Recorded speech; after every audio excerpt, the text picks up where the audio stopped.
Welcome back, Trekkers and Trekkers. Now time for the second episode we're going to be looking at today, which is Justice. So, here we go. The USS Enterprise arrives for shore at the paradisiacal, newly discovered planet of Rubicon 3. A small advance party from the ship are sent down to meet with the Edo, the native people of the planet. Captain Jean-Luc Picard sends Wesley Crusher as part of the away team to evaluate the planet on behalf of the young people on board the Enterprise. Upon their arrival, they are greeted by Revan and Leodor in a very comfortable way, stroking Lieutenant Worf to determine it a nice planet, while Wesley leaves the adults to socialize with the native teenagers. On the planet, Lieutenant Commander Data reports something unusual orbiting the planet, but nothing appears on the view screen. He sends out a communication signal which reveals another vessel in orbit.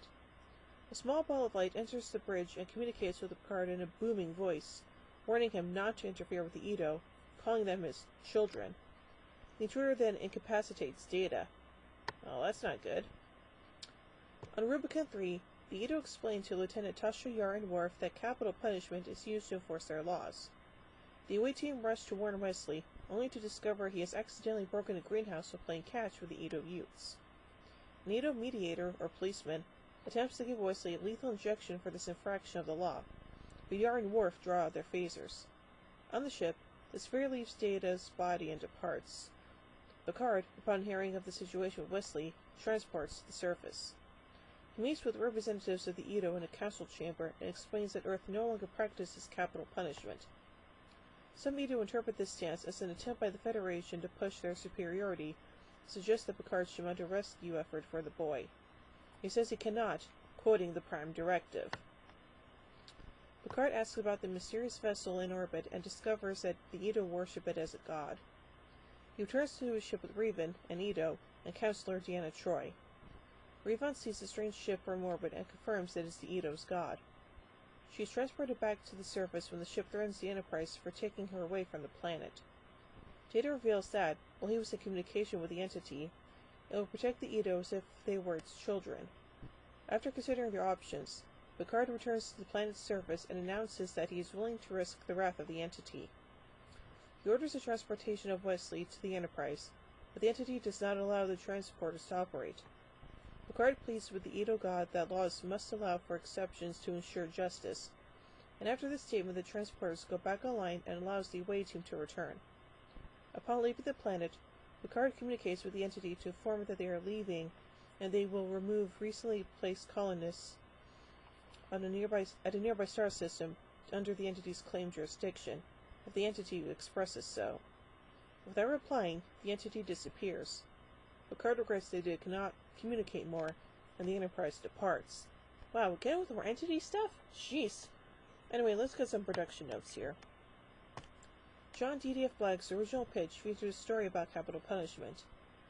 His idea was based on a film treatment detailing the colony planet of Loarf, I guess is how it's pronounced, where capital punishment is handed down as a sentence for any offense except those who are immune from the law.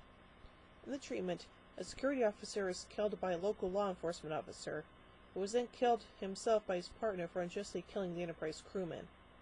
The planet would have had a rebel faction who wanted to overthrow the laws, which Picard refused to back initially while citing the Prime Directive. A second draft featured a rebel leader executed for treason. Black explained the premise of a society that developed laws to prevent terrorism and chaos. Quote, let's say that what we do is kill everybody who's a terrorist or suspected of being a terrorist.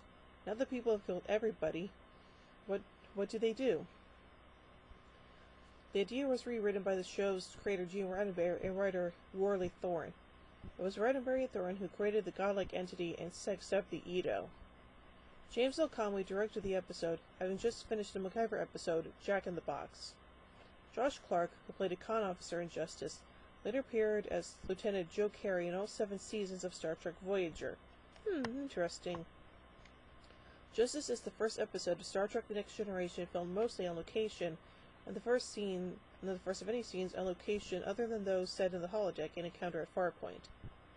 Scenes shot at the Tillman Water Reclamation Plant in Van Nuys, Los Angeles, were located under the flight path for the Van Nuys Airport. The noise heard from overhead planes was so loud, the actors were required to re-record their lines in the studio.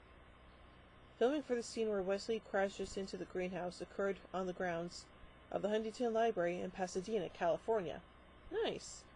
So overall, this is a pretty interesting episode, and, well, I won't say it's run-of-the-mill, but it is interesting nonetheless. So overall, I give Justice 3 warp cores out of 5. Well, join me soon as we take a look at the battle.